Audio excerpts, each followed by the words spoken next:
Magistrate के पास ये गए, वहाँ पे भी बयान दर्ज हो रहे हैं। तो कानून व्यवस्था पर विश्वास करके अपने धरने को समाप्त करना चाहिए।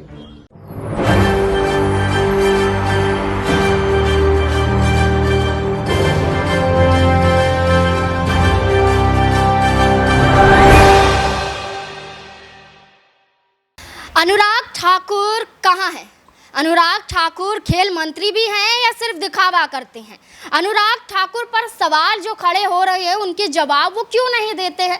महिला पहलवान खिलाड़ियों के समर्थन में अनुराग ठाकुर की चुप्पी क्यों नहीं टूट रही है? आखिरकार बृजभूषण शरण सिंह को क्यों बचाया जा रहा है? ये सवाल इसलिए पैदा हो रहे हैं क्योंकि खेल मंत्री अनुराग ठाकुर कहीं गुम नजर आ रहे हैं। अनुराग ठाकुर को जिस वक्त जिन लोगों के साथ खड़ा होना चाहिए, आज वही अनुराग ठाकुर अपनी पार्टी के सांसद को बचाने में जुट चुके हैं। नमस्कार, मैं नाज़मीन खान और आप देख रहे हैं SPN 9 न्यूज़। अनुराग ठाकुर की बात की जाए तो जिस तरीके से जांच की जा रही है उस जांच पर भी अनुराग ठाकुर सवाल उठा रहे हैं। महिला पहलवान खिलाड़ियों को गलत बता रहे हैं। अनुराग ठाकुर बार बार एक ही राग अलाप रहे हैं कि मैंने कमेटी बनाई और कमेटी के तहत यहाँ पर पहलवानों ने सहयोग नहीं दिया, तो उसमें उनकी गलती क्या है? तो भैया, खेल मंत्री का क्या सिर्फ एक ही काम है कि कमेटी बनाओ और पीछे हट जाओ? यहाँ पर क्या महिला पहलवान खिलाड़ियों के तहत जांच नहीं करनी चाहिए थी? बृजभूषण शरण सिंह के खिलाफ खुद यहां पर शिकायतें नहीं दर्ज करवानी चाहिए थी? महिला पहलवान खिलाड़ी अगर शिकायत दर्ज करवाते हैं तो सहयोग नहीं देना चाहिए था?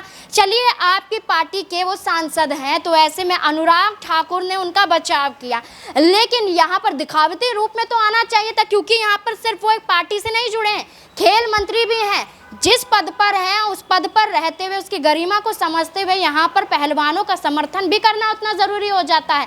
आज महिला पहलवान खिलाड़ियों के साथ गलत हो रहा है तो कभी पुरुष खिलाड़ियों के साथ गलत होगा, तो क्या ऐसे में तब भी चुप रहेंगे और सीधा आरोप उन पर दाग देंगे कि यहाँ पर किसी और की गलती नहीं है? अभी बृजभूषण शरण सिंह है सांसद उनकी पार्टी का और WFI का यहाँ पर अध्यक्ष है, तो आप उनका बचाव कर रहे हैं। अगर दूसरी ही पार्टी के होते तो क्या इतना ही बचाव करते? आज सड़कों पर आप उतर रहे होते, सड़कों पर आप उतरते हुए महिला पहलवान खिलाड़ियों के इंसाफ की बात करते, आप रोने पीटने लगते। लेकिन यही अनुराग ठाकुर अब गायब दिखाई दे रहे हैं।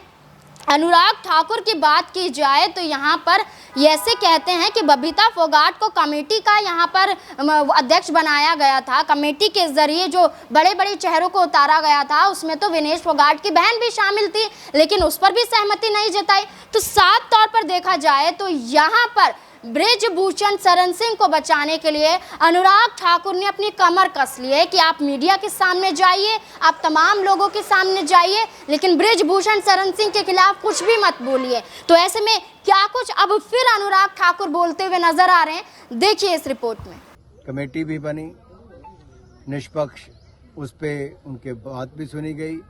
उसके बाद एडहॉक कमेटी बनाकर डे टू डे वर्किंग जो है रेसलिंग फेडरेशन की वो चलाने का काम भी IUA ने शुरू कर दिया है। ट्रायल्स भी खिलाड़ियों के लिए अलग अलग गेमों के लिए शुरू हो गए हैं।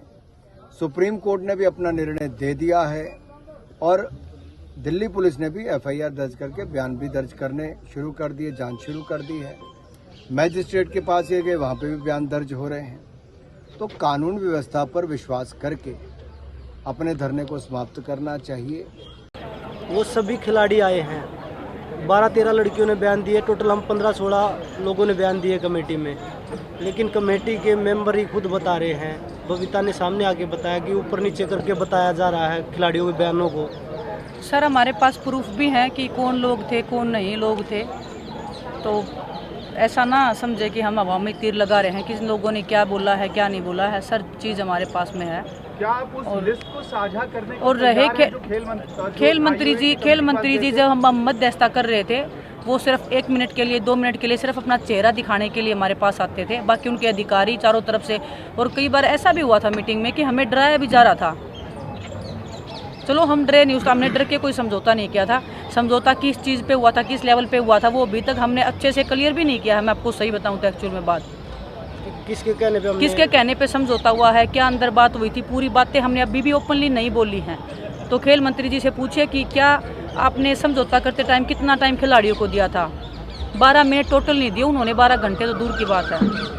फ़ोन कॉल बजरंग ने किए, मैंने फ़ोन कॉल किए। क्या कमेटी बनने के बाद कोई उनकी जिम्मेदारी नहीं है? कोई खिलाड़ी फ़ोन करे तो उनके अधिकारी फ़ोन उठा के बोले सर बिजी है सर।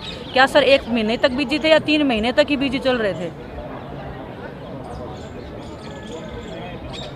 आप लोग आम जनता को क्या संदेश देना चाहेंगे? देखिए, जनता को सब दिखाई दे रहा है कैसे हम एक शासन के खिलाफ में लड़ रहे हैं, कैसे हमारे कोई जलील किया जा रहा है, हमारे को ही अनुशासनहीन बोला जा रहा है। क्या हर एक रेसलिंग का वो खिलाड़ी जो आवाज़ उठा रहा है, क्या वो हर एक अनुशासनहीन होकर इतने मेडल जीत रहा है?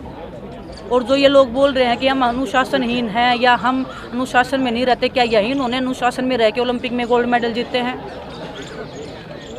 साक्षी, आपने इस बात को इंगित कर दिया, लेकिन फिर भी मैं पूछना चाह रहा हूं तमाम मीडिया कर्मियों की तरफ से कि क्या अभी तक आपको एक भी फ़ोन कॉल फेडरेशन की तरफ से, मंत्रालय की तरफ से या किसी अधिकारी की तरफ से नहीं आया है मध्यस्थता के लिए? किसी का नहीं आया जी। एक बंदे आए थे जो साई से हैं, वो उस दिन आए थे और उनका कोई मध्यस्थता के लिए नहीं आए थे। वो तो ये अपनी एक्सप्लेनेशन देने आए थे कि देखो हमने 45 दिन बाद इलेक्शन रख दिया है, अभी क्या रह गया आप लोगों का, कमेटी ने अभी तक उनको क्लीन चिट नहीं दिया है।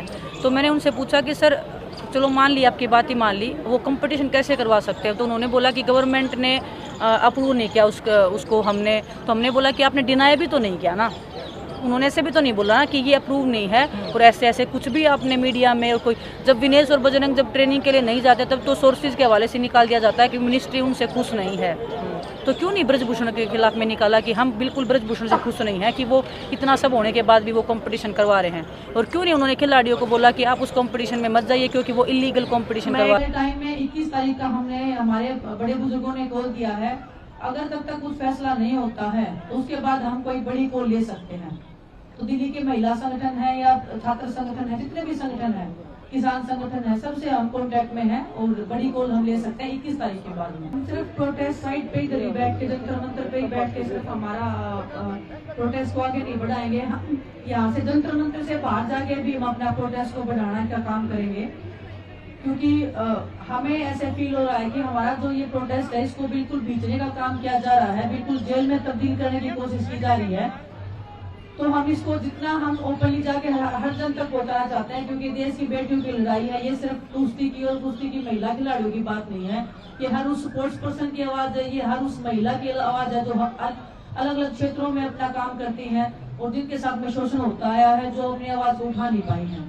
तो आज का जो हमारा प्रोग्राम है, हम कनॉट प्लेस में जाएंगे और जितने भी लोग हैं हम सबके सामने अपना प्रोटेस्ट है उसकी बातें रखेंगे कि हमारे साथ में ऐसे हो रहा है और हमारी इस न्याय की लड़ाई में हमारा साथ दीजिए। अनुराग ठाकुर की बात की जाए तो यहाँ पर महिला पहलवान खिलाड़ियों को लेकर जंतर मंतर भी नहीं पहुंचे हैं। जंतर मंतर तक पहुंचना उनके लिए बहुत मुश्किल हो गया है, लेकिन हिमाचल जाते हैं, यहाँ पर आप कर्नाटक के चुनावों को देखते हैं, आप गुजरात की बात भी करते हैं, तमाम राज्यों की चर्चा करते हैं और उसमें विपक्ष पार्टियों को घेरते हैं, लेकिन आपके पास इतना टाइम नहीं है कि एक खेल मंत्री होने के नाते आप यहाँ पर महिला पहलवान खिलाड़ियों का समर्थन करते हुए ब्रिजभूषण के खिलाफ आप जंतर मंतर तक पहुँच जाएं। चलिए, ब्रिजभूषण के खिलाफ नहीं बोल रहे हैं, महिला पहलवान खिलाड़ियों का सहयोग नहीं कर रहे हैं, लेकिन कुछ जांच के तहत, कुछ जानकारी हासिल करने के तहत ही जंतर मंतर पहुंच जाइए। लेकिन अनुराग ठाकुर वो भी कदम नहीं उठाते हैं। प्रधानमंत्री नरेंद्र मोदी की बात की जाए तो उनकी तारीफों के पुल बांधते हैं। ब्रिजभूषण को एक तरीके से देवता के रूप में दिखाया जाता है मोदी सरकार की तरफ से, अनुराग ठाकुर की तरफ से। तो ये जो बयान है, ये जो तस्वीरें हैं और अनुराग ठाकुर का कोई भी एक्शन ना लेना, यही दर्शाता है कि ब्रिजभूषण को बचाने की कोशिश की जा रही है।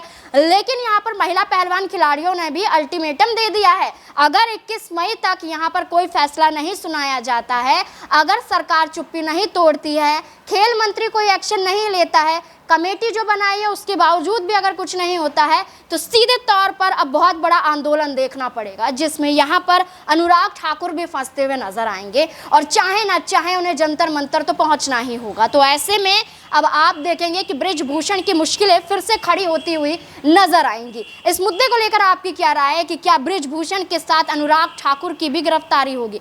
दोनों को पद से हटना होगा, क्योंकि अनुराग ठाकुर की भी बराबरी की जिम्मेदारी है। अब इस मुद्दे को लेकर आपकी क्या राय है, कमेंट बॉक्स में ज़रूर बताएं। धन्यवाद।